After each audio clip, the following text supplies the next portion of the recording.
हमें पता है, जैसे कल हमने पढ़ा तीन चीज़ें, कल हम जब शुरू कर रहे थे तो हमने स्पेंसर की भूमिका बनाने के लिए तीन चीज़ें पढ़ी, जिसमें कि हमने पढ़ा कि स्पेंसर ने ही सबसे पहले समाजशास्त्र में संस्था शब्द का प्रयोग किया, स्पेंसर ने ही सबसे पहले समाजशास्त्र में प्रकार शब्द का प्रयोग किया, और स्पेंसर ने ही सबसे पहले समाजशास्त्र में संरचना शब्द का प्रयोग किया। यानी तीन शब्द ये ऐसे हैं जिनको शुरू करने का श्रेय स्पेंसर को ही जाता है।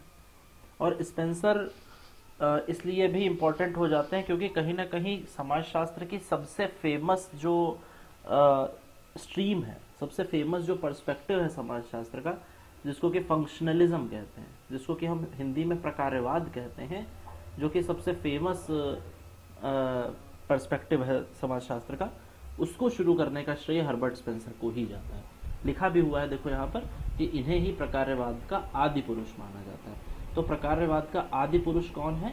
प्रकारवाद का आदि पुरुष है स्पेंसर, क्योंकि स्पेंसर की ही कृतियों से, स्पेंसर की ही रचनाओं से सबसे पहले जो है संरचना, प्रकार, संस्था, इन सारे शब्दों को सबसे पहले सुनने में आता है। देखो नीचे लिखा भी हुआ है कि स्पेंसर ने ही सबसे पहले संस्था का प्रयोग किया, सामाजिक संरचना का भी पहला प्रयोग किया, और अपनी किताब फर्स्ट प्रिंसिपल में किया। उसके पहले एक ज़रूरी बात, क्लास चलने से, आज दीपाली का जन्मदिन है, तो इनको तुम लोग ग्रुप पे बाद में पढ़ जो है वो हैप्पी बर्थडे विश कर देना, मतलब कर सकते हो तो कर देना। क्या आवाज़ आ रही है?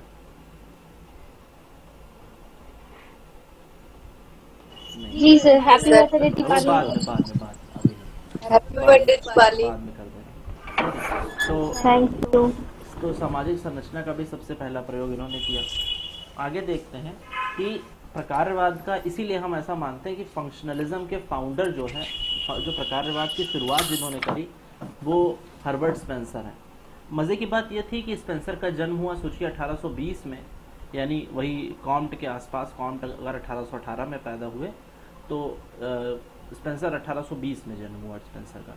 और स्पेंसर का जन्म हुआ इंग्लैंड में, डर्बी में एक जगह है, डर्बी, वहाँ पर इनका जन्म हुआ।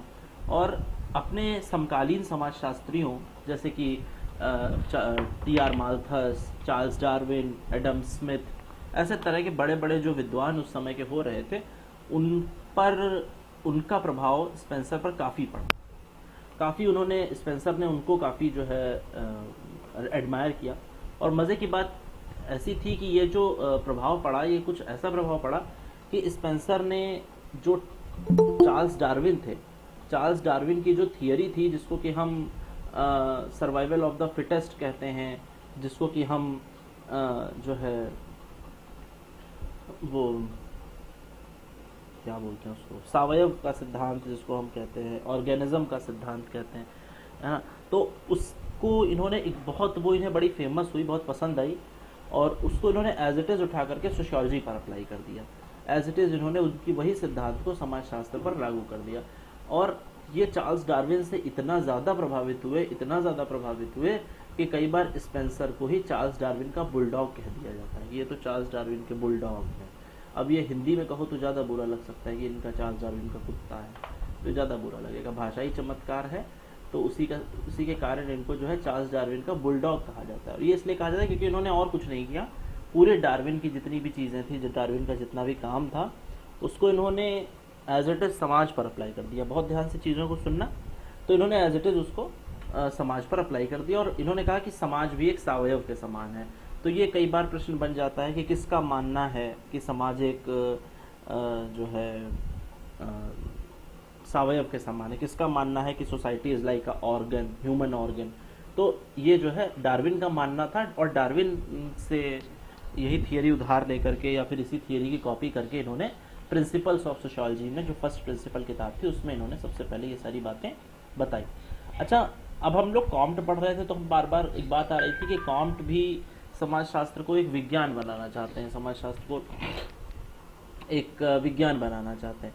तो यहाँ पर हम ये भी ध्यान दें कि स्पेंसर भी कहीं ना कहीं उसी कैटेगरी में आते हैं जो समाजशास्त्र को विज्ञान बनाना चाहते हैं। यानी कि स्पेंसर कह रहे हैं कि जो समाजशास्त्र है, अगर ये बायोलॉजी से, अगर ये जीव विज्ञान से अपने नियम उधार ले सकते हैं, अगर ये जीव विज्ञान से अपनी थियरी उधार ले सकते हैं, तो इसका मतलब है हाँ कोई दिक्कत नहीं है।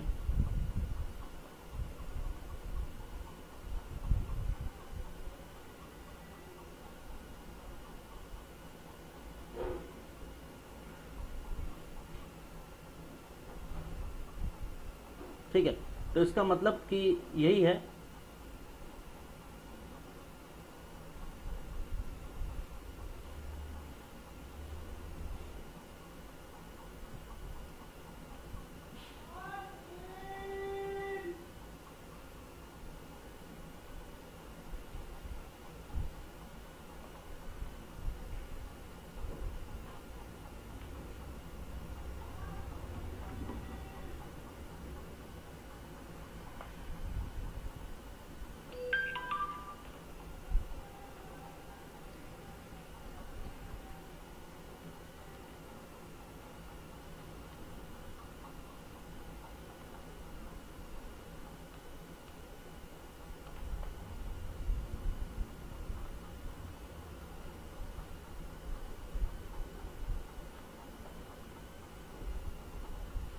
ठीक है, तो चार्ल्स डार्विन का बुलडॉग कहने के साथ ही साथ इनको ऐसा भी माना जाता है कि ये इन्होंने पूरी थियरी को चूंकि एज इट इज अप्लाई कर दिया, इसीलिए वो इसे चार्ल्स डार्विन का बुलडॉग कहते हैं।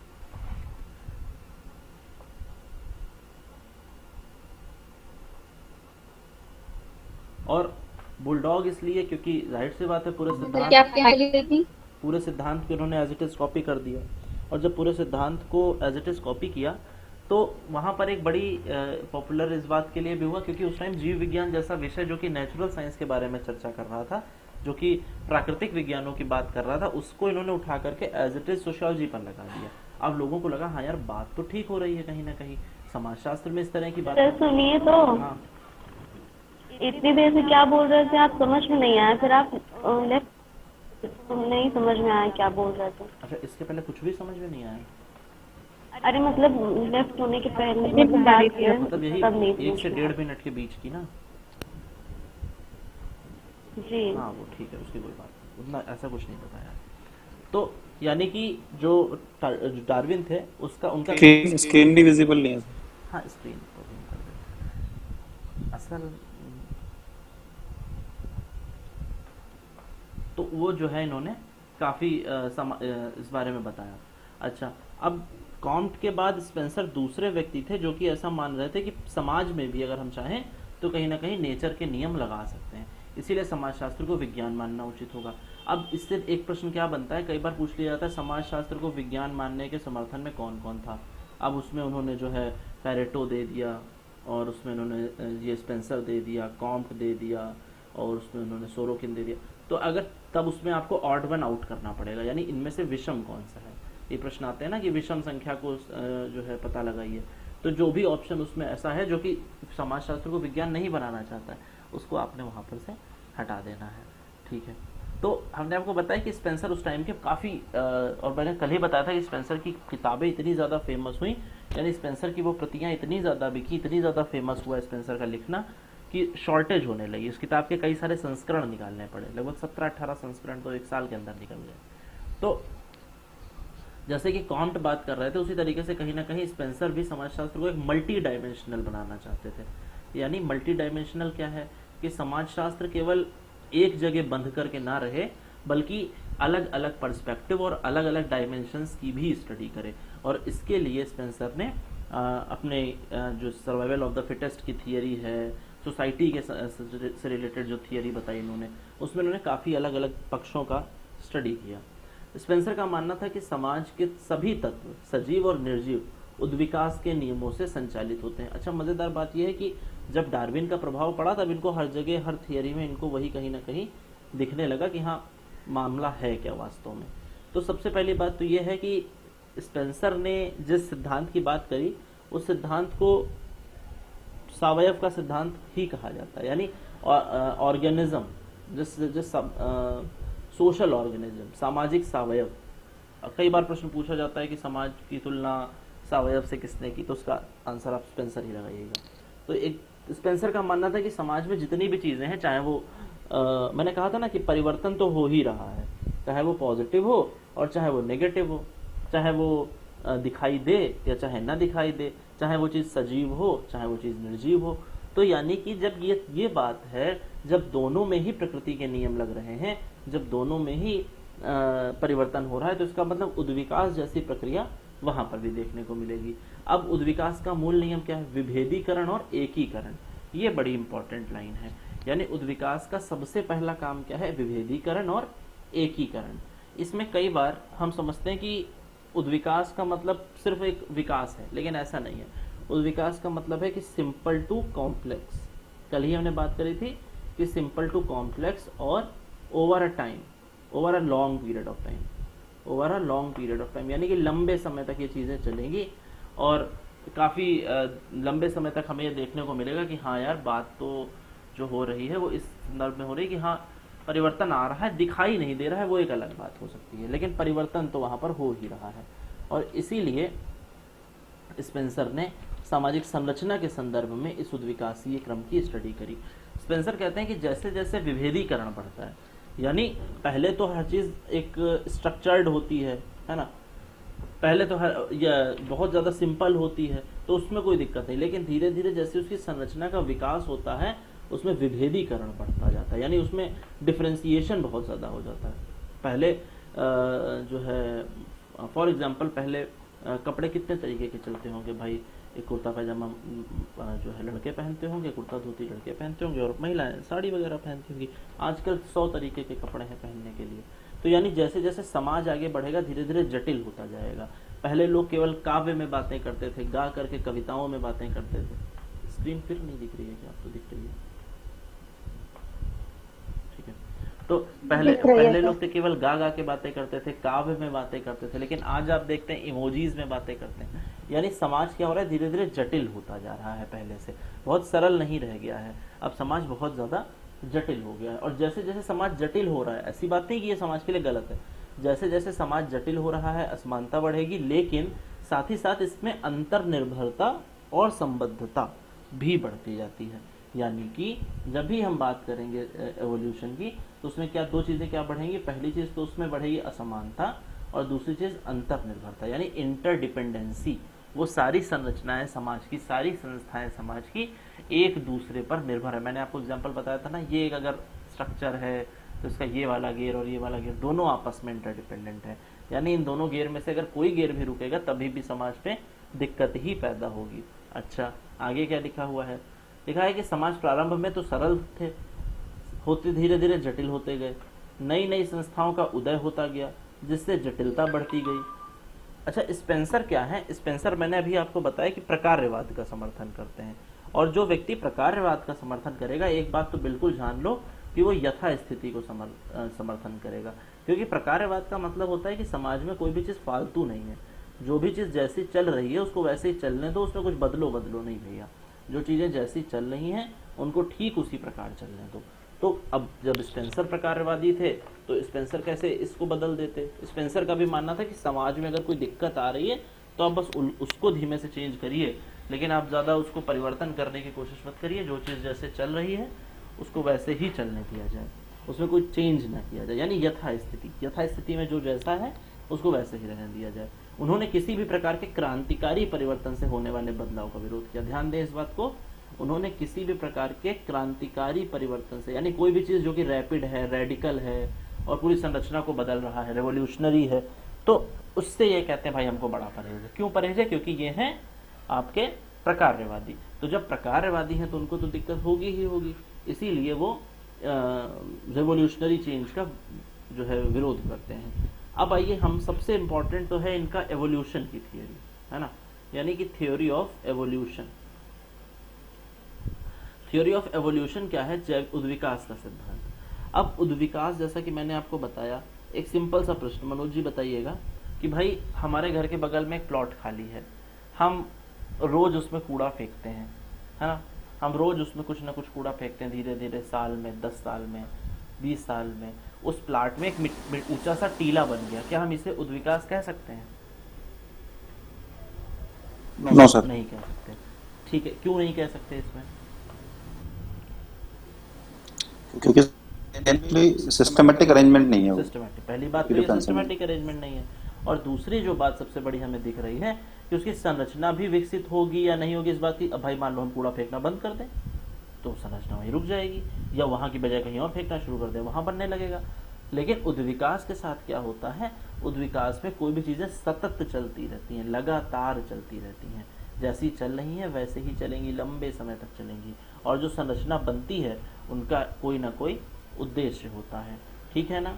तो अब इसके पहले चूंकि जब फिजिक्स चल रही थी, चूंकि बायोलॉजी चल रही थी, तो उसके पहले स्पेंसर कहते हैं कि जैविक उद्विकास के पीछे कुछ नियम काम करते हैं। क्योंकि ध्यान रहे अभी हम केवल जैविक उद्विकास की बात कर रहे हैं, that means we are talking about only biological evolution. अभी इसके बाद हम सामाजिक उद्विकास की बात करेंगे, लेकिन अभी हम क्या कर रहे हैं, बायोलॉजिकल एवोल्यूशन की बात कर रहे हैं। तो पहली तो बात, पहला पॉइंट जो कि उस टाइम पर बहुत ज्यादा फेमस था, जो कि है शक्ति के स्थायित्व का नियम। ये तो सभी ने फिजिक्स अगर थोड़ी बहुत पढ़ी है तो पढ़ा होगा कि energy can not be created nor be destroyed, यानी ना तो उसे उत्पन्न किया जा सकता है और ना ही उसे खत्म किया जा सकता है। ये पढ़ा है ना सबने, नहीं पढ़ा है? ऊष्मा को ना उत्पन्न किया जा सकता है, Yes, sir. है ना, और ना खत्म किया जा। ऐसा क्यों है? क्योंकि जो एनर्जी है वो कभी खत्म नहीं होती, वो बस एक चीज से दूसरी चीज में ट्रांसफर हो जाती है। ये तो हमने सबने पढ़ा है। यानी जो शक्ति है, यानी जो पावर है, यानी जो ऊर्जा है, वो कहीं जाएगी नहीं, वो बस एक चीज से दूसरी चीज में बदल जाएगी। फॉर एग्जाम्पल, आपने भरी केतली में चाय जो है छान करके आप लाए, और चाय केतली एकदम गर्म है, वो केतली आपने फर्श में रख दी तो केतली ठंडी हो गई, लेकिन उसकी एनर्जी कहाँ गई? जमीन में चली गई। या आप, और उसके बाद ऐसा नहीं, जमीन में जाने के बाद उस जमीन पे कोई बैठा, वो उसके अंदर आ गई, उसके अंदर से वो कहीं और चली गई, उसके अंदर से वातावरण में चली गई।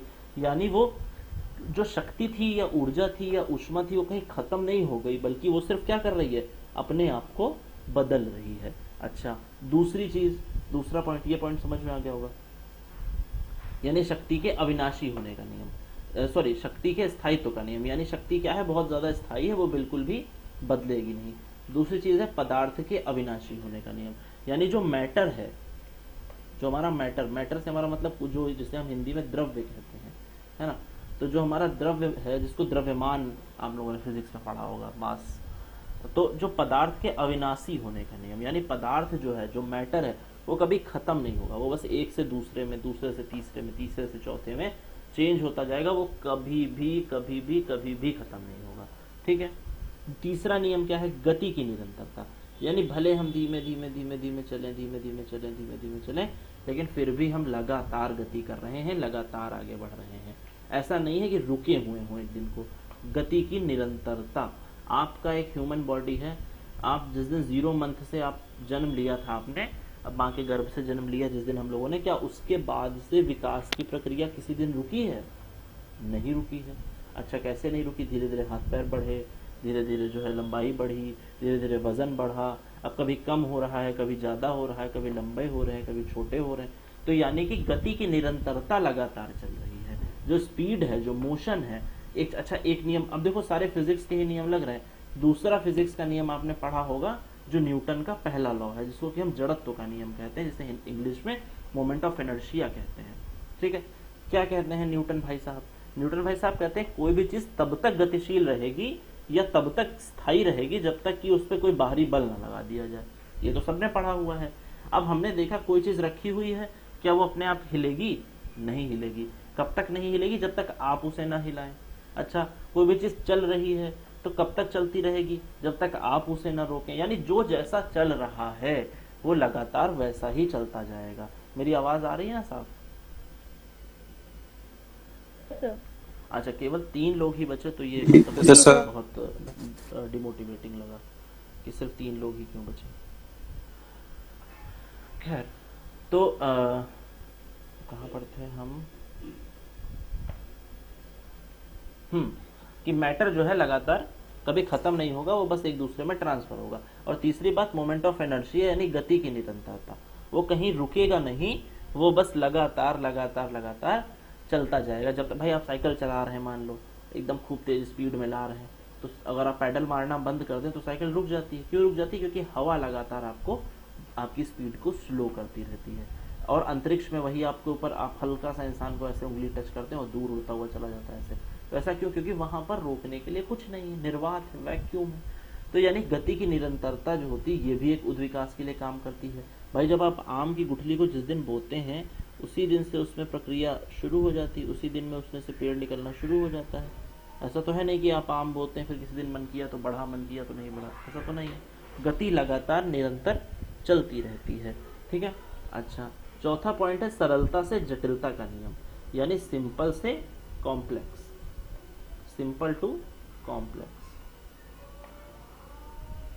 अच्छा जी, सिंपल टू कॉम्प्लेक्स। अब आप खुद ही सोचिए, जब आपने गुठली लगाई थी तब वो गुठली इतनी बड़ी थी, अब वो गुठली इतनी बड़ी हुई कि वो बहुत बड़ा सा आम का पेड़ बन गया है, और आम का पेड़ बन गया, उस पेड़ में हजारों गुठलियां लगी हुई हैं। तो यानी सोसाइटी भी इसी तरीके से सिंपल टू कॉम्प्लेक्स चलेगी। अब हम क्या करेंगे, इन्हीं सारे नियमों को, इन्हीं सारे सिद्धांतों को सरलता से इन्हीं सारे सिद्धांतों को हम क्या करेंगे, समाज पर लागू कर देंगे। अब चलो शुरू करते हैं अपना खेल। स्पेंसर ने क्या किया, स्पेंसर कहते हैं यही सारे सिद्धांतों को उठा करके स्पेंसर ने सीधा सीधा लगा दिया समाज पर, सीधा सीधा लगा दिया सोसाइटी पर। और वो ठीक उन्होंने क्या कहा कि सोसाइटी भी तब तक चेंज नहीं होगी जब तक उस पर कोई बल ना लगाया जाए, यानी कोई बाहरी एक्सटर्नल फोर्सेस ना काम करे तब तक हम सोसाइटी को नहीं चेंज कर सकते। यानी सोसाइटी के लिए चेंज करने के लिए कल हमने पढ़ा था ना, या तो इंटरनल हो और या एक्सटर्नल हो, या तो इंटरनली चेंज आए या एक्सटर्नली चेंज आए, तभी चेंज आएगा, अदरवाइज तो चेंज आएगा नहीं। तो स्पेंसर क्या कहते हैं, स्पेंसर कह रहे हैं कि तब तक चेंज नहीं आएगा जब तक हम उसे चेंज ना करें। और दूसरी बात, समाज हमेशा सरलता से जटिलता की तरफ ही जाता है, यानी अभी हो सकता है समाज बहुत सरल हो तो इसका मतलब आगे जटिल हो जाएगा, और आज से सरल पहले रहा होगा, है ना। तो इसको वो कहते हैं सरलता से जटिलता का नियम। तो लगभग लगभग स्पेंसर ने डार्विन के जैविक उद्विकासी सिद्धांत को डिट्टो कॉपी कर लिया, इनको बड़ा अच्छा लगा। और हालांकि वो सिद्धांत काफी पॉपुलर भी हुआ, इसीलिए स्पेंसर को जो है इतनी शिद्दत के साथ याद किया जाता है कि हाँ चलो ठीक है, बड़े अच्छे इंसान थे और बड़े अच्छे समाजशास्त्री थे। समाजशास्त्र को शुरू करने में स्पेंसर का बहुत महत्वपूर्ण योगदान है। ये दोनों तीनों जितने भी विचारक हैं इनको हम समाजशास्त्र का फाउंडिंग फादर्स की श्रेणी में रखते हैं, यानी समाजशास्त्र जिसने शुरू किया। अब स्पेंसर ने एवोल्यूशन की बात करी, तो एवोल्यूशन किसका करेंगे, शरीर का करेंगे नहीं तो किसका करेंगे, समाज का करेंगे। यानी कि स्पेंसर ने बात करी सोसाइटी के एवोल्यूशन की, यानी एवोल्यूशन ऑफ सोसाइटी के बारे में स्पेंसर ने चर्चा करी, एवोल्यूशन ऑफ सोसाइटी के बारे में। स्पेंसर कहते हैं कि जो समाज है, जो कि आज आप देख रहे हैं, ये जरूरी नहीं है कि ये समाज हमेशा से ऐसा ही रहा हो, बल्कि हो सकता है कि समाज का कभी कोई स्तर दूसरा रहा हो, उसके पहले समाज किसी दूसरे तरीके का हो, उसके पहले समाज किसी दूसरे तरीके का हो। यानी समाज क्या कर रहा है, लगातार लगातार बदल रहा है, समाज में कभी भी परिवर्तन रुकता नहीं है। जिसके लिए इन्होंने क्या किया, जैसे कि कॉम्ट ने 3 तरीके के उद्विकास में 3 चरण बताए थे, उसी तरह इन्होंने समाज के उद्विकास के 3 चरण बताए। कौन कौन से, इन्होंने कहा कि समाज का निर्माण कैसे हुआ। सबसे पहले तो एक समाज था जिसको किए अभी हम जिसे पढ़ेंगे, यानी 1 नंबर, यानी केवल एक अकेला अनूठा अनोखा समाज था। दूसरे स्तर पे क्या हुआ, दोहरे संश्लिष्ट समाज, जिसको कि हम कहते हैं डबली कंपाउंड सोसाइटी। और ये क्वेश्चन पूछा गया था कि डबली कंपाउंड और ट्रिपली कंपाउंड में किसने बांटा है, तो आपको ध्यान देना होगा कि डबली कंपाउंड सोसाइटी और ट्रिपली कंपाउंड सोसाइटी में स्पेंसर ने बांटा है, ठीक है ना। अच्छा, और तीसरा इन्होंने बांटा त्रिसंश्लिष्ट समाज, जिसको कि ये कहते हैं ट्रिपली कंपाउंड सोसाइटी, सेम चीज। अब आप सोच रहे होंगे सर ये कंपाउंड सोसाइटी क्या है, चलिए आइए देखते हैं। लिखा हुआ है सबसे प्रारंभ के समाजों को हम सरल समाज कह सकते हैं ना, बिल्कुल कह सकते हैं, क्योंकि उस समय के समाजों में किसी तरह का कोई ऊंच नीच नहीं था। आवश्यकताओं की वजह से उन्होंने लोगों पर समूह पर रहना आरंभ किया, यानी ऐसा तो कुछ नहीं था, वो बस लोग क्या करते थे, लोग ग्रुप में, ताकि उन्हें जंगली जानवर ना खा जाए, ताकि उन पर कोई आपदा ना आ जाए, इन सब चीजों से बचने के लिए एक रेसिप्रोसिटी का सहारा लेते थे और आपस में एक दूसरे के साथ मिलजुल करके ग्रुप्स में रहते थे। इन्हीं आवश्यकताओं की वजह से उन्होंने ग्रुप में रहना शुरू किया था। अब जब खुद ही सोचो, जब वो ग्रुप में रह रहे थे तभी तो वो एक सोसाइटी बनी होगी सबसे पहले, है ना। तो ग्रुप में रहना एक सोसाइटी। अब क्या हुआ, धीरे धीरे धीरे धीरे लोगों ने क्या किया कि कई सारे समूह या फिर कई सारे समाज एक साथ मिलकर के रहने लगे, यानी एक समाज प्लस एक दूसरा समाज, एक समाज प्लस एक दूसरा समूह, एक समूह प्लस एक दूसरा समाज, यानी कुछ इस तरीके से चलने लगा। यानी वहां पर अब सिर्फ एक समूह या एक समाज नहीं, बल्कि 2 समूह और 2 समाज हमें देखने को मिल लगे, क्योंकि उनमें दो सिंगल सिंगल सोसाइटीज मिल गई, इसीलिए हम उसे कहते हैं दूसरे स्तर पर संश्लिष्ट समाजों का जो है निर्माण हुआ। यानी सबसे पहले तो केवल कंपाउंड सोसाइटी आई, है ना।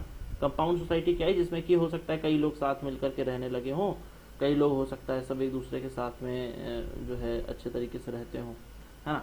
लेकिन क्या हुआ, जब third stage I, third stage पर क्या हुआ, कई सारी ऐसी ही कंपाउंड सोसाइटी मिली, और कई सारी compound, single compound plus single compound कितना हुआ, डबली कंपाउंड। यानी कि तीसरे स्तर पर जब कई सारे कंपाउंड सोसाइटी आपस में मिलकर एक बड़े दल के रूप में संगठित हुए, जिससे कि कॉम्प्लेक्सिटी और बढ़ गई, तो स्पेंसर कहते हैं कि ऐसे समाज को हम क्या कहेंगे, दोहरे संश्लिष्ट समाज, यानी कि डबली कंपाउंड सोसाइटी। बच्चों ध्यान से सुनना,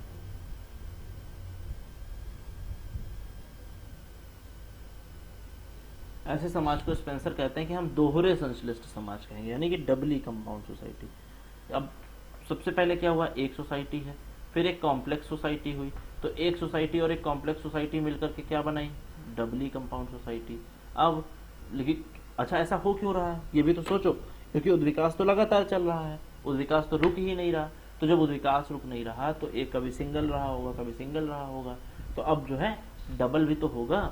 तो इसीलिए single society plus single society आगे चल करके क्या हो गया, जिसको कि हम कहते हैं डबली कंपाउंड सोसाइटी, यानी कि दोहरे मिश्रित समाज।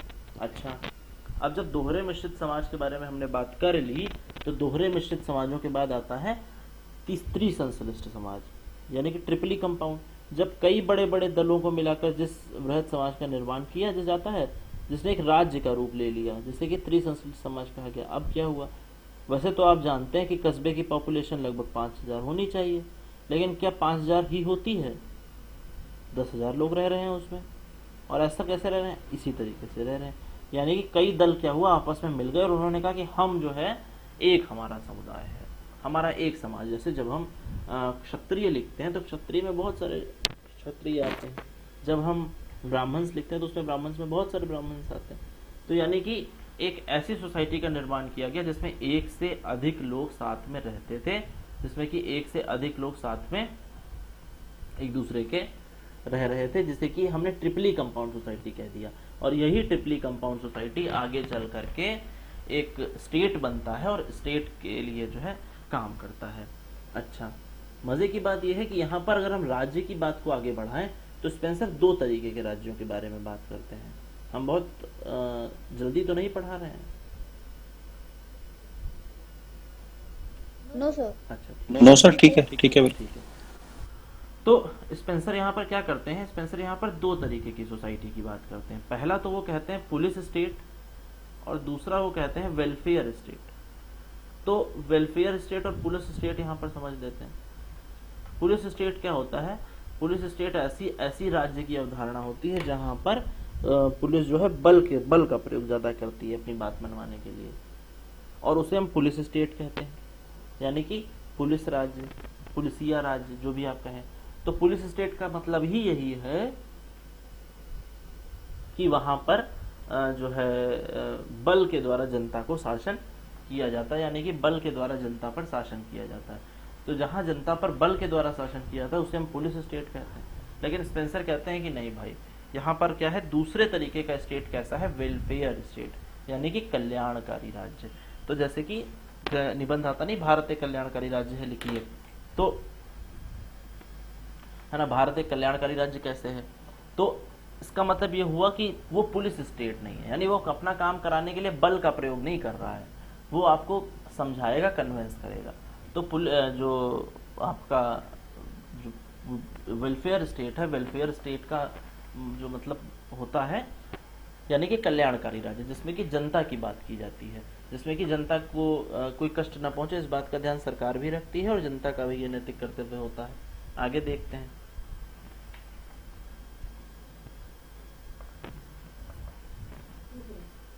है ना, तो आगे देखते हैं क्या हो रहा है। स्पेंसर कह रहे हैं कि जो पहली वाली सोसाइटी थी उसमें क्या होता है, ये बड़ी इंपॉर्टेंट बात आ रही है, यहाँ पर ध्यान देना। स्पेंसर कहते हैं कि जो पहली वाली सोसाइटी थी, जिसको कि हम प्रिमिटिव सोसाइटी कह रहे हैं, वहां पर कोई औपचारिक मुखिया नहीं होता था। ध्यान देना बहुत ध्यान से, वहां पर हमारे पास कोई भी औपचारिक मुखिया नहीं होता था। इसीलिए वो क्या कहते हैं, वो जब जहाँ पर कोई औपचारिक मुखिया नहीं होता है वहाँ को वो कहते हैं मस्तक विहीन समाज। क्योंकि फिर वही बात आ गई। अब देखो, अब यहाँ से भी आप इस चीज़ को रिलेट कर सकते हैं। अब आप सोच रहे होंगे मस्तक विहीन क्यों कहा। अगर हम आपसे कहें कि समाज क्या है, एक ह्यूमन बॉडी है, समाज एक शरीर है, तो उसका मस्तक कौन बनेगा, हेड कौन बनेगा, जो नेता होगा। और आदिम समाजों में क्या कोई नेता होता था? हमें तो नहीं पता, नेता नहीं होता था। तो जब आदिम समाजों में नेता नहीं होता है तो जिस तरह है, अब देखो फिर रिलेट करो, जिस तरीके से इंसान के लिए सर जरूरी है उसी लिए समाज के लिए नेता जरूरी है। तो जब समाज का सर नहीं है यानी समाज का नेता नहीं है, तो जिस समाज में नेता नहीं, इसको पूछा जाता है, इसलिए आसान करके बता दिया, इसलिए आसानी से समझ में आ गया। और स्पेंसर कहते हैं कि जहां आदिम समाजों में कोई नेता नहीं है, यानी कोई औपचारिक मुखिया नहीं है निर्णय लेने वाला। आदिम समाजों के पास कोई संविधान होता है क्या, जो संविधान बनाया गया होगा उसको मानेंगे, ऐसा तो कुछ है नहीं।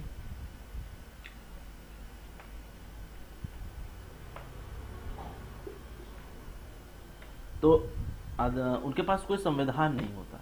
तो स्पेंसर कहते हैं कि इस तरह के समाजों को हम मस्तक विहीन समाज कहेंगे, जिसको कि वो हम एसिफेलस सोसाइटी कहते हैं। इंग्लिश में हम उसे एसिफेलस सोसाइटी कहते हैं। अभी आगे आएगा तो देख लेना। अच्छा, अब देखो लिखा हुआ है, अच्छा समाज वही है जिसमें कि सभी व्यक्ति अपने हितों के लिए काम करते हैं और समझौता करते हैं। अब मजे की बात देखो, अब यहाँ पर एक सिद्धांत आता है जिसको कि जैसे अभी आपने कल पढ़ा था ना, सामाजिक समझौते का सिद्धांत, है ना। तो सामाजिक समझौते का सिद्धांत किसका था भाई? हॉब्स लॉक और रूसो का। तो जब हॉब्स लॉक और रूसो सामाजिक समझौते की बात करते हैं तो कहीं ना कहीं उसी से प्रभावित होकर के स्पेंसर भी ये बात लिखते हैं कि जो समाज है उसको भी कैसे रहना चाहिए, इंटरडिपेंडेंट रहना चाहिए और आपस में एक दूसरे की नीड्स को मिल करके फुलफिल करना चाहिए। क्योंकि स्पेंसर अभी आप पीछे पढ़ करके आ रहे हैं, यथास्थितिवादी हैं, आप होम्योस्टैसिस को सपोर्ट करते हैं, फंक्शनलिज्म को सपोर्ट करते हैं, इसीलिए वो कह रहे हैं कि मानव को प्रकृति से छेड़छाड़ नहीं करनी चाहिए। फिर देखो रिलेट कराया उन्होंने, ये कह रहे हैं कि इंसान को प्रकृति से छेड़छाड़ नहीं करनी चाहिए, उसी प्रकार इंसान को समाज से भी छेड़छाड़ नहीं करनी चाहिए। ठीक है, अब जब एवोल्यूशन की बात कर रहे हैं, विकास की बात कर रहे हैं, तो सारी चीजें तो जो है समाज की तरीके से चलेंगी, सारी चीजें तो शरीर की तरीके से चलेंगी। तो इसको भी हम एक शरीर के तौर पर समाज को देखेंगे। अच्छा, आगे देखते हैं। इसीलिए वो कहते हैं कि समाज शास्त्र या फिर समाज का जो डेवलपमेंट होता है वो अनिश्चित असंबद्धता से निश्चित संबद्धता की ओर होता है। ये एक बहुत इंपॉर्टेंट लाइन है जो कई बार पीजीटी में पूछी भी गई है। यानी समाज शास्त्र, जो समाज का विकास होता है वो अनिश्चित असंबद्धता से निश्चित संबद्धता की ओर होता है। ठीक है, तो इसको जो है आप लोग याद कर लेंगे, इसको हमने हाईलाइट भी कर दिया। अनिश्चित असंबद्धता से निश्चित संबद्धता की ओर, क्योंकि आदिम समाजों में क्या कुछ निश्चित है? नहीं है, सब कुछ अनिश्चित है। क्या कुछ संबंधित है? कुछ संबंधित नहीं है, सब कुछ असंबद्धित है। तो जब हम धीरे धीरे पुराने समाजों से, आदिम समाजों से नए समाजों की तरफ बढ़ेंगे तो क्या होगा? अनिश्चित असंबद्धता से निश्चित संबद्धता की ओर हमें जाना होगा। सबसे महत्वपूर्ण बात, स्पेंसर यहाँ पर दो तरीके के समाजों के बारे में चर्चा करते हैं। Spencer discussed about two types of society. First is सैन्यवादी एंड सेकेंड वन इज उद्योगवादी। सैन्यवादी समाज को हम कहते हैं मिलिटेंट सोसाइटी,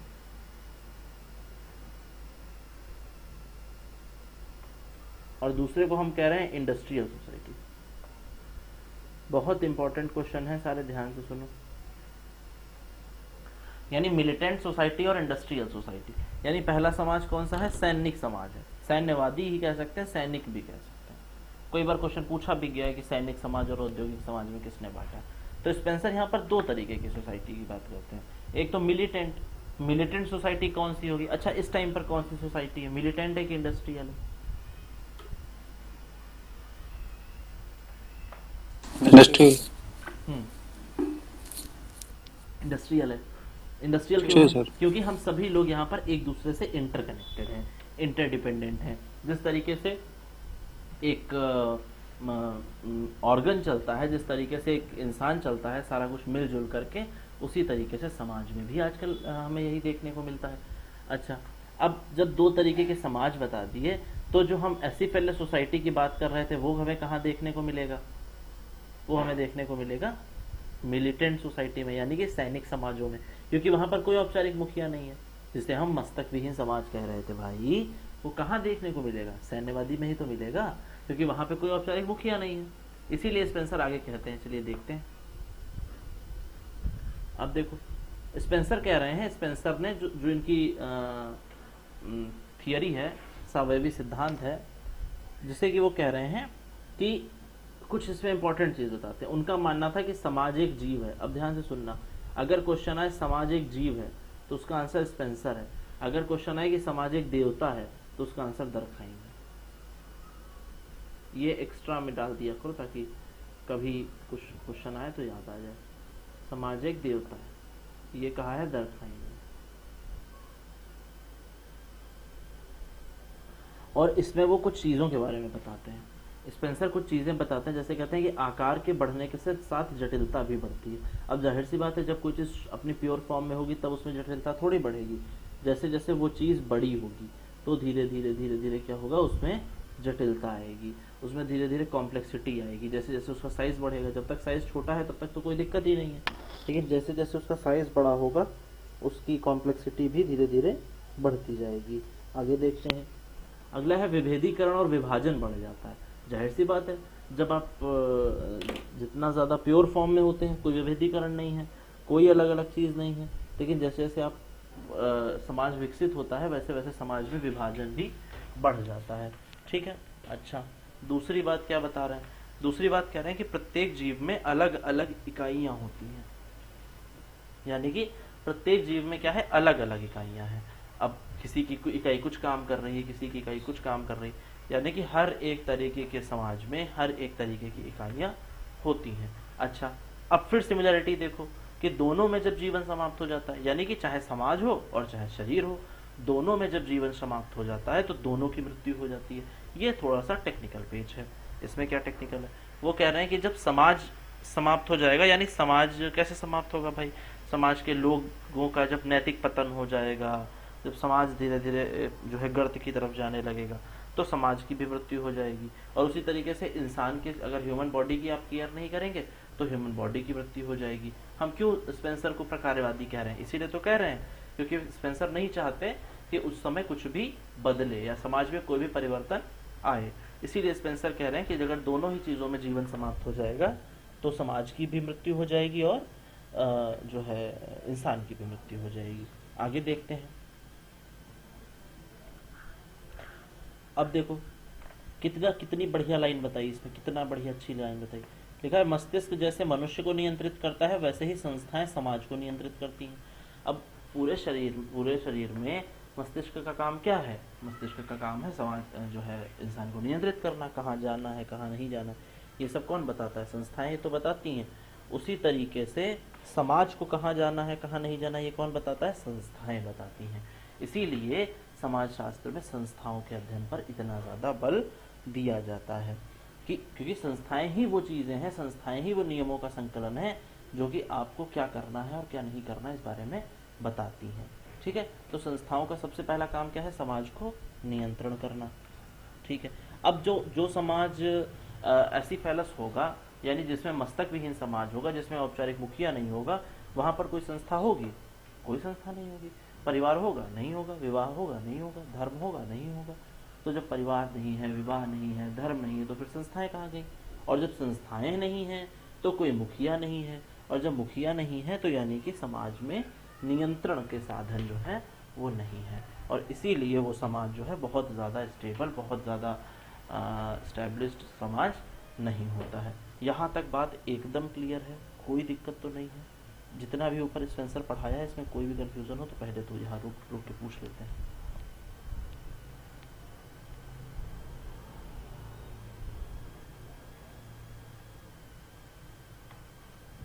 हाँ भाई, अभी तो नहीं है, लेकिन एक बार पढ़ने पे कुछ तो फिर पूछ लेने बाद। अभी फिलहाल के लिए आगे बढ़ते हैं।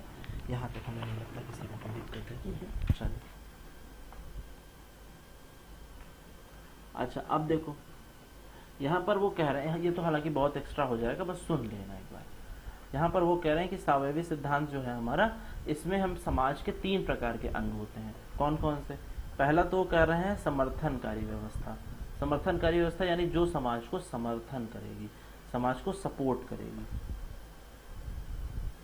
सपोर्ट सिस्टम जो समाज का होगा। जैसे नहीं लिखते हैं आजकल स्टेटस पे, you are my support system, तो वो यानी सबसे पहली बात तो सपोर्ट सिस्टम। दूसरी बात डिस्ट्रीब्यूशन सिस्टम, यानी समाज में किसको क्या चाहिए,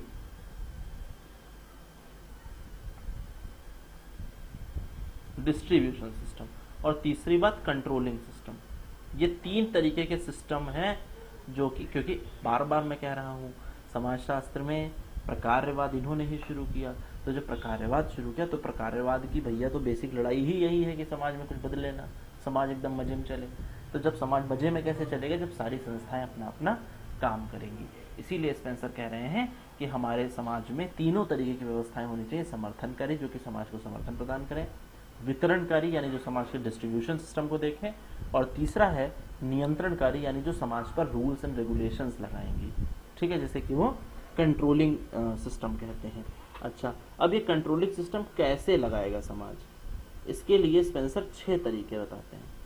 कौन कौन से? घरेलू संस्था, घरेलू संस्था में आपका परिवार आ गया, धर्म आ गया, नातेदारी आ गई, है ना, धर्म कर्मकांड की संस्था अलग से दे दी गई, राजनैतिक संस्था, चर्च की संस्था, व्यवसायिक संस्था और औद्योगिक संस्था। यानी कि अगर हम इन सारी संस्थाओं की बात करें तो संस्थाओं का काम क्या है? संस्थाओं का काम है समाज पर नियंत्रण लगाना। यानी समाज पर नियंत्रण अगर लगाना है तो इसी माध्यम से लगाया जाएगा। समाज पर नियंत्रण लगाने का सबसे एकमात्र तरीका यही है कि वो जो है समाज पे संस्थाओं के द्वारा नियंत्रण लगाए। अब घरेलू काम संस्थाओं का सारा घरेलू संस्थाएं देखेंगी, जिन संस्थाओं में धर्म और कर्मकांड की बात की जाएगी उसे जो है धर्म वाली देखेंगी। पॉलिटिकल से जुड़ी हुई सारी चीज़ों को जो है राजनीतिक संस्था देखेगी, और चर्च की संस्था। अच्छा, यहाँ पर ये क्वेश्चन तुम लोगों ने नहीं पूछा, पूछना चाहिए था कि सर धर्म की संस्था और चर्च की संस्था अलग अलग कैसे हो सकती है, बताएगा कोई?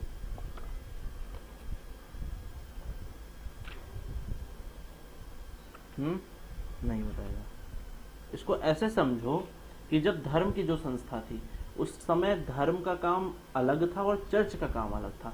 चर्च को एक तरीके से डिनोमिनेशन कहा जाता था, और डिनोमिनेशन का सीधा सा मतलब होता था एक ऐसी संस्था जो कि डोमिनेट करेगी, जो कि राज्य सरकार में हस्तक्षेप करेगी, राजा भी जिसके आगे नतमस्तक होगा, तो उसे हम चर्च की संस्था कहते थे। जब मैंने आपने पढ़ा है फ्रेंच रेवोल्यूशन में जो है चर्च कितना ज़्यादा इम्पोर्टेंट हो चुका था। इसीलिए वो कहते हैं कि जो है ये 6 तरीके की संस्था हैं, जिसमें से चर्च की संस्था अलग है और धर्म की संस्था अलग है। ठीक है। अच्छा, दूसरा क्या है? व्यावसायिक संस्था, यानी कि कॉमर्शियल इंस्टीट्यूशन, जो व्यवसाय और अदर चीज़ों को देखेंगी। और छठा है औद्योगिक संस्था, यानी इंडस्ट्रियल इंस्टीट्यूशन।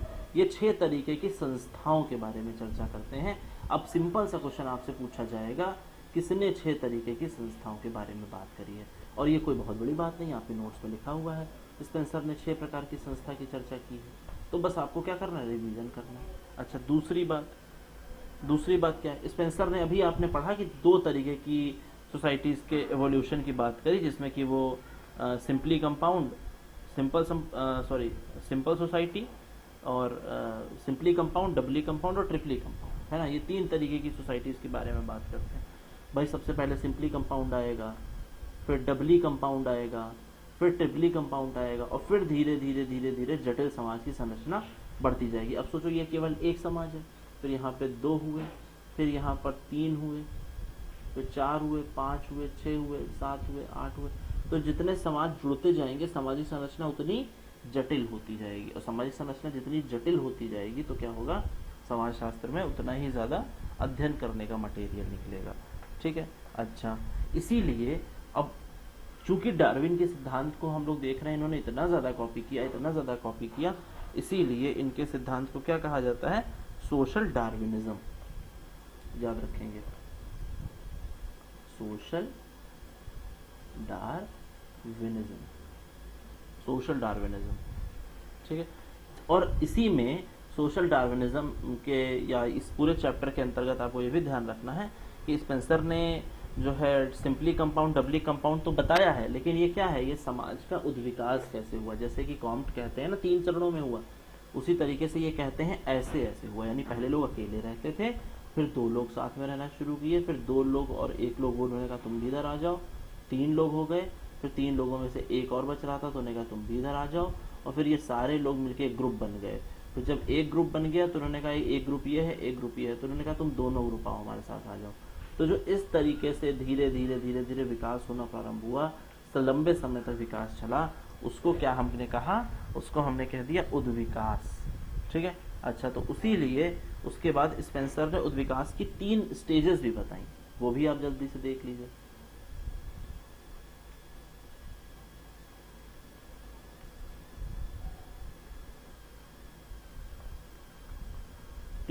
तीन चरणों में उद्विकास बताया, वो कौन कौन सा। वो कहते हैं सबसे पहले की सोसाइटी थी प्रिमिटिव सोसाइटी, यानी कि आदिम समाज। ठीक है, दूसरे तरीके की सोसाइटी है सैवेज सोसाइटी,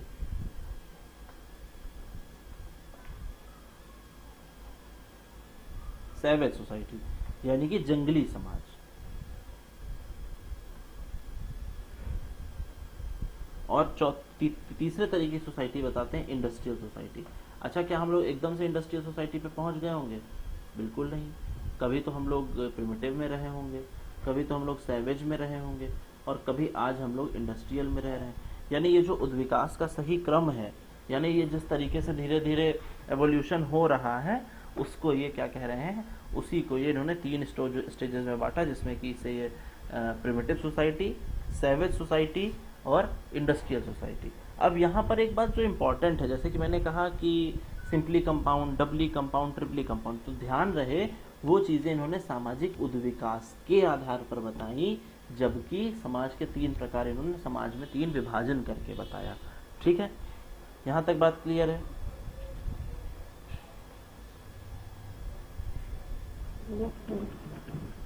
यस सर। जी सर, थर्ड स्टेज को शायद इन्होंने बारबेरियन सोसाइटी नहीं, बताया। बारबेरियन कहें या सैवेज कहें एक ही बात है। नहीं, बारबेरियन इन्होंने नहीं बताया था। ठीक है, बारबेरियन का मतलब तो हो जाएगा मॉर्गन की है वो तो मॉर्गन का हो जाएगा। बारबेरियन बर्बर समाज वो दूसरा होता है, जंगली के बाद सीधा औद्योगिक आया, इन्होंने कहा। ठीक है, तो जी सर, थैंक यू। अच्छा, उन्होंने बताया जंगली बर्बर 3 होता है। जंगली बर्बर और सब।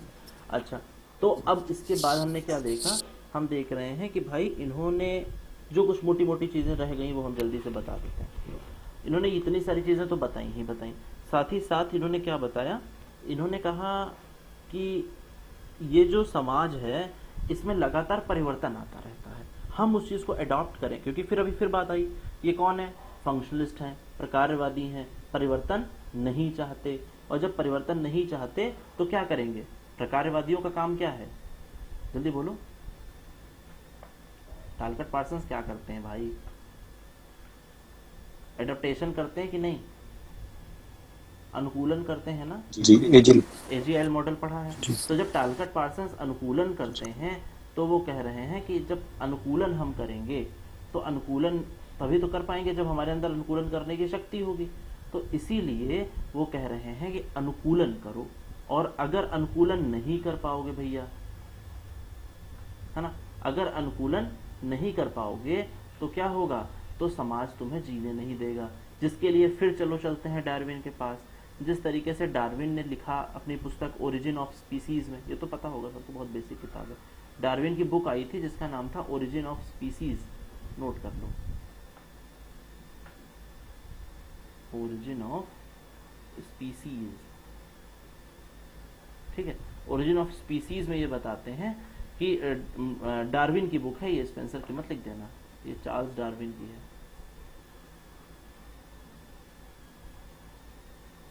तो ये कह रहे हैं कि जो है चार्ल्स डार्विन की धीरे धीरे क्या हुआ, जैसे पृथ्वी पर जब प्रलय आई, उल्का पिंड गिरे, तो डायनासोर ज़्यादा खाना खाते थे, तो इसीलिए डायनासोर अपने आप को अनुकूलन नहीं कर पाए। वहीं दूसरी तरफ अगर हम देखें तो जो जिराफ थे, जो अपनी लंबी गर्दन और फ्लेक्सिबल गर्दन के कारण ऊंची ऊंची पत्तियां खाते रहे और जीवित बच गए।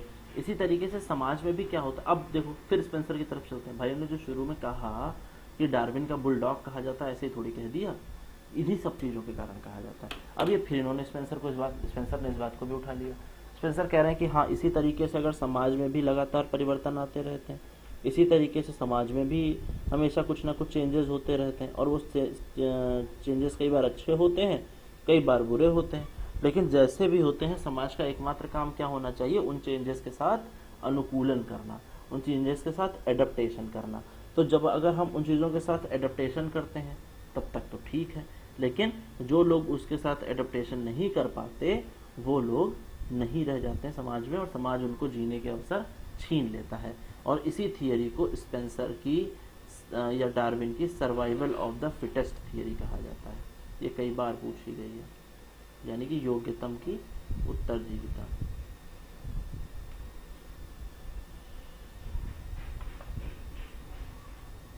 ठीक है, योग्यतम की उत्तरजीविता। अच्छा, दूसरा प्रश्न इसमें से क्या बनता है? दूसरा प्रश्न इसमें से बनता है कि सर हमसे अगर पूछा जाएगा कि फादर ऑफ डार्विनिज्म कौन है, तो हम चार्ल्स डार्विन लिखेंगे, बिल्कुल। लेकिन अगर आपसे पूछा जाए father of social Darwinism, then the answer is Herbert Spencer, तो तब वहां पर हर्बर्ट स्पेंसर लिखेंगे। ठीक है, तो सर्वाइवल ऑफ द फिटेस्ट में ये क्या बता रहे हैं कि जो है, जो व्यक्ति योग्य होगा, जो व्यक्ति समाज में एकदम बढ़िया तरीके से चलेगा, वही समाज में जीवित रह पाएगा, और कोई व्यक्ति समाज में जीवित नहीं रह पाएगा। ठीक है, अच्छा,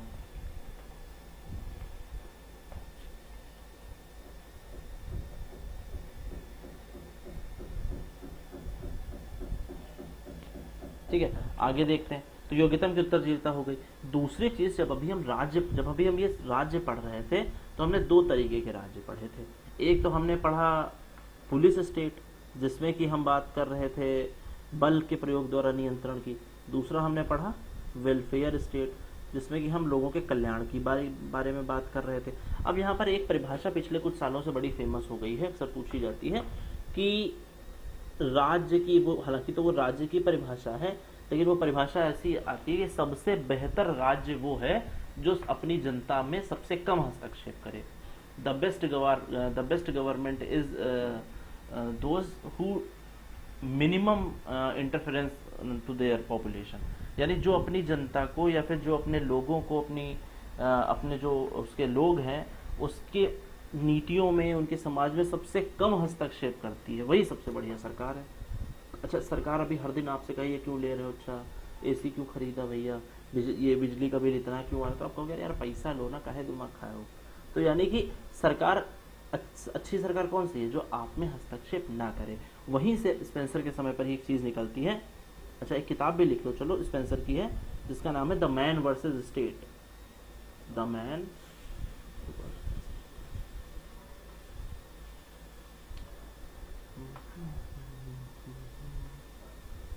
मैन वर्सेस स्टेट, जिसमें कि ये बता रहे हैं कि दो तरीके के स्टेट हैं, पुलिस और वेलफेयर, और बेहतर स्टेट कौन सा है, जो कि अपने लोगों को सबसे कम परेशान करे। और सबसे कम परेशान करने वाली नीति को हम क्या कहते हैं, लसाजे फेयर पॉलिसी।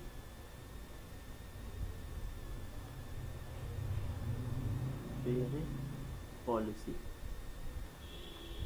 जिसको हिंदी में हम कहते हैं अहस्तक्षेपी नीति। अहस्तक्षेपी नीति। अब यहाँ पर एक प्रश्न बनता है कि बेहतर सरकार वो है जो अपनी जनता में सबसे कम शासन करे। सबसे बढ़िया सरकार वो है जो जनता पर सबसे कम शासन करे, क्योंकि जनता थोड़ी चाहती है बार बार उसको जो है परेशान करो, कहती वोट दे दिया अब चुप रहो, ज़्यादा वोटा करो, बार बार परेशान मत करो।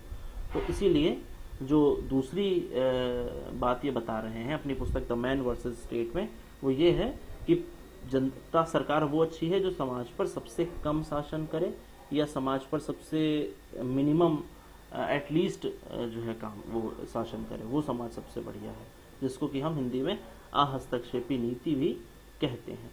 अच्छा, दूसरी बात,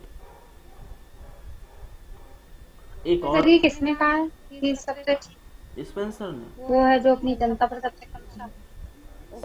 हालांकि ये मुद्दा उस टाइम और भी चल रहा था, अभी हम इस बारे में और किसी दिन चर्चा करेंगे, जब स्टेट वगैरह पढ़ेंगे तब स्टेट को डिटेल में पढ़ेंगे। अभी फिलहाल के लिए लसाजे फेरे पॉलिसी और ये दोनों स्पेंसर के साथ ही लिख लो। सबसे बेहतर सरकार वो है जो जनता पर सबसे कम शासन करे। ठीक है, अच्छा जी। दूसरी बात यह है कि इनकी एक किताब और लिख लो जिसका नाम है the proper sphere of government. अब आप देख रहे हैं ना कि कौन सी किताबें लिख रहे हैं स्पेंसर साहब, the proper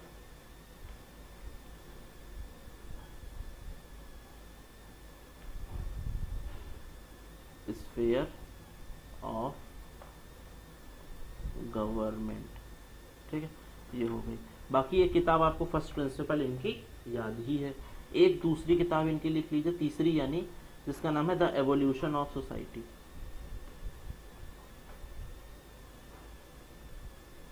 the evolution of society, ये एक किताब हो गई। तो ये तीन चार किताबें स्पेंसर की याद रखना इंपॉर्टेंट है। Proper sphere of government, the evolution of society और द मैन वर्सेस स्टेट और प्रिंसिपल्स ऑफ सोशियोलॉजी और फर्स्ट प्रिंसिपल तो है ही। ये स्पेंसर में बहुत बेसिक बातें थी, हालांकि हमने तो बहुत जल्दी पढ़ा दिया क्योंकि बहुत इसमें कुछ है भी नहीं ऐसा कि जिसको बहुत लंबा खींचा जाए। जितनी चीज़ें थी वो आपने जान ली। अब ज़रा इसी से रिलेटेड कुछ MCQ लगा लेते हैं, मतलब एक छोटा सा डिस्कस कर लेते हैं कि इसमें बेसिक बात क्या है। यहाँ तक पहली बात तो समझ में आ गया कि नहीं, है मैं जल्दी से बता दूँ। जी सर। जी सर। कोई दिक्कत तो नहीं है ना मनोज जी इसमें? नहीं सर, नहीं। अच्छा, पढ़ा हुआ भी है क्योंकि थोड़ा बहुत तो जो है नोट कर लिया, इसको हटा दो। काफी कुछ मतलब जो मैंने कभी नहीं पढ़ा वो बताया आपने। अभी स्पेंसर की भी एक वीडियो लास्ट वाला नहीं पढ़ा था ना? जी। लसाजे फेयर पॉलिसी, हाँ ये थोड़ा सा नया है टर्म। ये बहुत पूछा जाता है, मैंने बहुत जगह इसको ये देखा है क्वेश्चन ना, क्वेश्चन। हाँ ये क्वेश्चन काफी पूछा इवन मैंने आंसर भी देखे होंगे, लसाजे फेयर। याद नहीं। चलो इसको स्क्रीन हटा देते हैं। कुछ और एक ये भी और एक स्टेट वाला भी। स्टेट से रिलेटेड तो क्वेश्चन काफी इधर आने लगे। राज्य से तो काफी प्रश्न आते हैं, इससे हम भी बड़ा परेशान रहते हैं क्योंकि राज्य हमारा एरिया नहीं है। क्योंकि सही मायने में देखा जाए तो राज्य नहीं पूछना चाहिए इनको, लेकिन अब पता नहीं क्या सोच करके राज्य से क्वेश्चन पूछते हैं। चलो खैर जल्दी देखते हैं कि अब देखो सबसे पहली तो स्पेंसर में हमने क्या पढ़ा। स्पेंसर में हमने पढ़ा कि इन्होंने 2 तरीके की सोसाइटी बताई। बहुत जल्दी रिवीजन करेंगे, कॉपी बंद करके रिवीजन किया करो ताकि, और बस देखते रहा करो, बोलते रहा करो। सबसे पहले तो इन्होंने 2 तरीके की सोसाइटी बताई, मिलिटेंट सोसाइटी और इंडस्ट्रियल सोसाइटी, यानी सैनिक समाज और औद्योगिक समाज। ये एक बात हो गई। दूसरी बात, इन्होंने संस्था, संरचना और प्रकार, इन तीनों शब्दों का पहला प्रयोग किया। हाँ लिख दिया यार ये, है ना, फर्स्ट प्रिंसिपल में, जो कि इनकी पहली किताब थी। अच्छा, मजे की बात आपको ये पता होगा कि ये स्पेंसर कॉम्ट वाली बात तो कर रहे हैं, यानी ये कॉम्ट की बात पर एग्री है कि समाजशास्त्र को विज्ञान बनाना चाहिए, लेकिन ये पॉजिटिविज्म के सपोर्टर नहीं है। ये एक बहुत अच्छी बात है, यानी पॉजिटिविज्म की क्रिटिक करते हैं, ये ध्यान रखिएगा।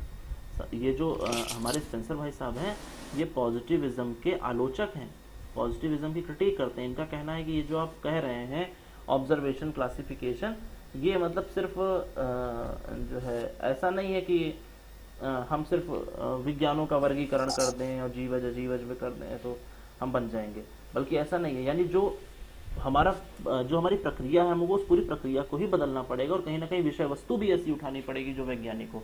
अब कहो नहीं हम विवाह का बड़ा वैज्ञानिक अध्ययन करेंगे, अरे कहाँ से करोगे भाई, तो विषय वस्तु वैसी नहीं है तो कहाँ से।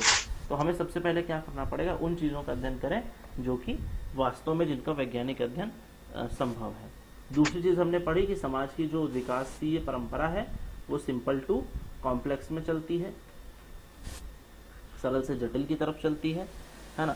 और दूसरा हमने कहा कि दूसरा जो थियरी हमने पढ़ी जो कि सर्वाइवल ऑफ द फिटेस्ट की थी, यानी समाज में चेंज आएगा, जो व्यक्ति उस चेंज के साथ सामंजस्य नहीं बिठा पाएगा वो व्यक्ति खत्म हो जाएगा, वो व्यक्ति नहीं रह पाएगा समाज में। और इसी को वो कहते हैं थियरी ऑफ नेचुरल सिलेक्शन। ये देखो रह गया था, theory of natural selection, Hindi में इसे कहेंगे प्राकृतिक चयन का नियम, प्राकृतिक चयन का नियम।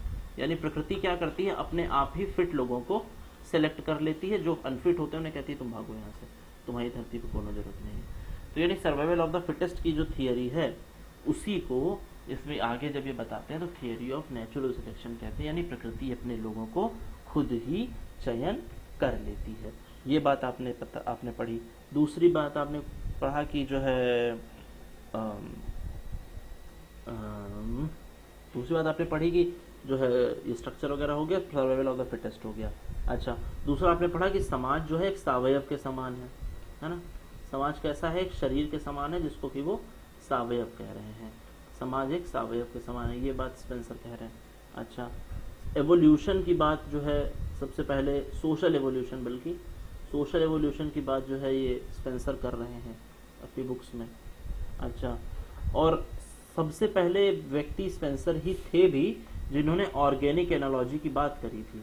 ऑर्गेनिक एनालॉजी भी जो बताई ना, सामाजिक सादृश्यता, तो उसके बारे में सबसे पहले स्पेंसर ने ही चर्चा करी कि हम जो है क्या बोलते हैं, इंसान के साथ, ऑर्गन के साथ एनालॉजी बिठाएंगे। एनालॉजी का मतलब यही तो होता है ना, समरूपता। तो हम सबसे पहले इंसान के साथ समरूपता बिठाएंगे। इस बारे में बात कौन कर रहा है, स्पेंसर साहब ही कर रहे हैं। दो तरीके की सोसाइटी बता रहे हैं, मिलिटेंट और इंडस्ट्रियल, जिसमें कि हम लोग इंडस्ट्रियल में है, पुराने वाले मिलिटेंट में थे। ठीक है, अच्छा, और ठीक है, इतना बहुत है, मेरी समझ से स्पेंसर में से ज़्यादा तो छूटना नहीं चाहिए कुछ। तो स्पेंसर में इतना ही है, और इसके अलावा तो स्पेंसर में कुछ नहीं है।